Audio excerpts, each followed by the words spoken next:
Well, we're sort of rounding up off discussions about the book, and I thought a nice way, we started with thinking about you and the process of writing, and towards the end of the book there's a chapter called Entitlement, which is really about the Queen discovering reading, but it's in a segment of the book which is about life.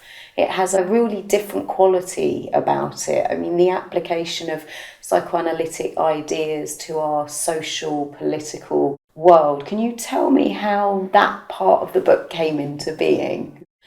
Yes, well, it's a series of writings that I did, which were actually using clinical concepts that I'd found useful in the consulting room, thinking about therapeutic work with patients I was seeing, but actually using those same ideas and concepts, really, like the strut of superego, like countertransference and so on, to think about social and political issues. These were occasional pieces that I wrote, provoked by novels, for example, I read, or films I'd seen. So this chapter was based on Alan Bennett's book called The Uncommon Reader, and of course he's referring to the Queen, Uncommon Reader, because in the novel she comes across a travelling library in the grounds of Buckingham Palace. Yeah. So then it proceeds from then. She takes up reading, actually. She gets a very enthusiastic reader. Of course, it's all with Alan Bennett's delightful humour at times, but also, I think, with a quite serious intent.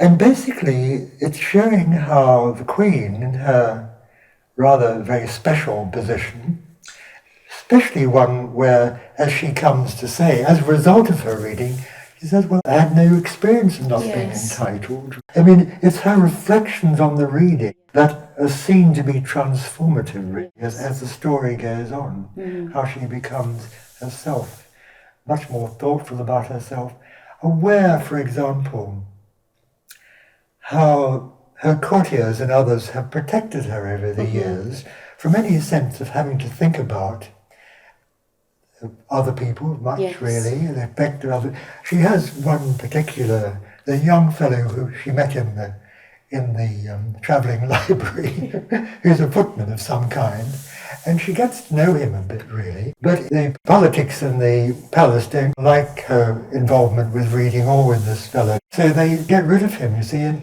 of course that that's something that passes her by, really, because it's all done while she's on a royal tour or something like that. And her books strangely disappear too at some point. They're really against the reading. But she meets him again and she realizes how hurt he was to have been just summarily discharged like that. And she's realizing some concern for others and her impact on others. And what we would call, in Kleinian terms, moving into a more depressive mood of thought. And in thinking about the book, I was reminded, in going back to Freud in his studies of narcissism, and he talks about narcissism from the earliest on, his Majesty, or could be Her Majesty, the baby. Yeah. There's a very interesting paper, actually, that Tuckett and other writers wrote about the financial crisis, looking at the kind of sense of particularly the hedge funds people and so forth and so on, the bankers and so on, who seemed to have no sense of the impact it was having on ordinary people's lives, really. Yes. Very little sense of remorse, of sorrow about these things. And he was linking it to a kind of narcissism that had taken over there, really, in society, actually. Yes. Listening to you just reminded me of Sally Weintraub's more recent work on the climate crisis and the way that we have a rather destructive relationship to the world around us. And she talks about this idea of exceptionalism, which is not dissimilar, I'm hearing, with entitlement, this state of mind of uncare towards others. But what's so striking about this chapter for me is the way that the Queen's engagement with reading is so transformative, that it propels her into writing, and that she then rereads. So almost as if she's developing where we started out in the beginning, a kind of observing ego, where she notices that she hasn't been concerned, as you said, about other people and the people around her. But I'm also sort of thinking that we all have his and her Majesty, the baby within us. And I think you point to this sort of question, and what is it that will allow us to interrogate ourselves, in terms of our own collusion with this sort of narcissistic culture that we might be in. I think that was really sort of helpful to read in that chapter. Yes, I think. Well, I agree. I think it's terribly important, actually, but very painful work. Yeah. In some ways, because at the end of the book, the Queen. I won't do a spoiler in a sense, in case anyone wants to read it. But basically, she comes round to mourning, and her remorse and sorrow about her collusion.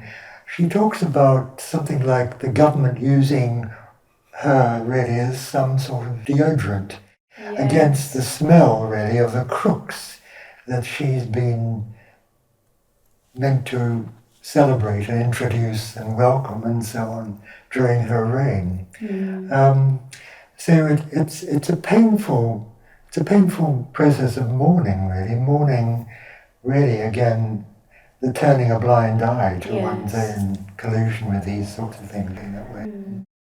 I mean, perhaps we can end there. I'm one of the things in that chapter that I keep thinking about in relationship to your book and being a reader of your words and the incredible sort of technicality of the way you write was this idea of the sort of deep subjective rapport between reader and text. You're citing Bolas here.